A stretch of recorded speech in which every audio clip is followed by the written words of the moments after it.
வந்து ரசத்துக்கு தான் நான் வந்து ரெடி பண்ணி வச்சுக்க போகிறேன். ஃபஸ்ட்டு வந்து என்னென்ன பண்ணுறேன்னா, சீரகம் மிளகு போட்டு நல்லா நைஸாக வந்து நசுக்கி வச்சுக்கலாம். ஃபஸ்ட்டு சீரகம் வந்து போட்டு நைஸாக வந்து நசுக்கி ஒரு பிளேட்டில் வந்து தனியாக எடுத்து வச்சுருக்கேன். அடுத்தது வந்து பூண்டு போட்டிருக்கேன். தேவையான பூண்டு போட்டுக்கோங்க. அதுவும் வந்து நல்லா நசுக்கி வந்து பிளேட்டில் வச்சுக்கிறேன். நம்ம வந்து சீரகம் மிளகு வந்து கையில் நசுக்குனா தான் அது ஒரு கல்லில் நசுக்கும் போது அது ஒரு தனி டேஸ்ட் வரும். ஓகேவா? இப்போ நம்ம மிக்ஸியில் போட்டு நம்ம வந்து இது பண்ணாலும் அது வேறு டேஸ்ட் மாதிரி வரும். பட் கல்லில் நசுக்கி அது செஞ்சு பாருங்கள், அதே வேறு டேஸ்ட்டாக இருக்கும். இது பூண்டு நசுக்கி தனியாக நான் வந்து செப்பரேட்டாக எடுத்து வச்சுருக்கேன். இப்போ என்ன நசுக்க போகிறேன்னா டொமேட்டோ. நான் வந்து இந்த டொமேட்டோ வந்து நான் கட் பண்ணி வந்து தாளிக்க போகிறதில்ல, கல்லில் வந்து நல்லா நசுக்கிக்கிறேன். லெமன் சைஸ் புளி நான் வந்து ஊற வச்சுருந்தேன். அதில் வந்து இந்த டொமேட்டோ நசுக்கி வச்சுருந்தேன் இல்லையா, இதுக்கும் சேர்த்துக்கினேன். இப்போ இது 2 தண்ணியும் மிக்ஸ் பண்ணிக்கலாம். டொமேட்டோவும் அப்புறம் அந்த புளி தண்ணியும் மிக்ஸ் பண்ணிக்கலாம். மிக்ஸ் பண்ணிவிட்டு இதில் வந்து ஒரு நமக்கு தேவையான அளவு மஞ்சள் பொடி இதில் போட்டுக்கோங்க. அப்புறம் நம்ம வந்து சீரகத்தூள் இது பொடி பண்ணி வச்சுருந்தோம் இல்லையா, அதில் இதில் போட்டுக்கிறேன். இதில் போட்டுட்டு நல்லா வந்து மிக்ஸ் பண்ணி வச்சுக்கிறேன்.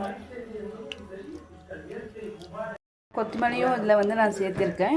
கொத்தமல்லியும் போட்டு நல்லா வந்து இது பண்ணிக்கோங்க. கருவேப்பிலை இருந்தால் கருவேப்பிலை கொஞ்சம் போட்டுக்கோங்க.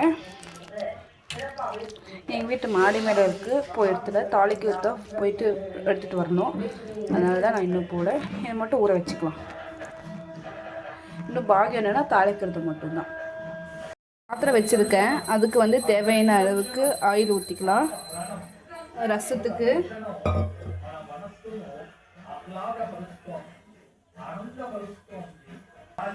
ஆயில் வந்து காஞ்சிடுச்சு. ஸோ வந்து பூண்டு போட்டுக்கிறேன். பூண்டு அப்புறமா வந்து மிளகு, காஞ்சி மிளகு ஒரு 3 எடுத்துருக்கேன். 3 போட்டுக்கோங்க. நல்லா வதக்கிக்கிறேன்.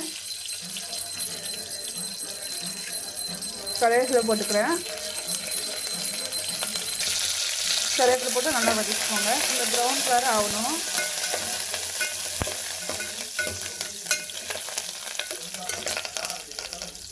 பாருங்கள், பூண்டு வந்து நல்லா ஸ்மெல் கொடுக்குது, நல்லா ப்ரௌனாகவும் ஆயிருக்கு.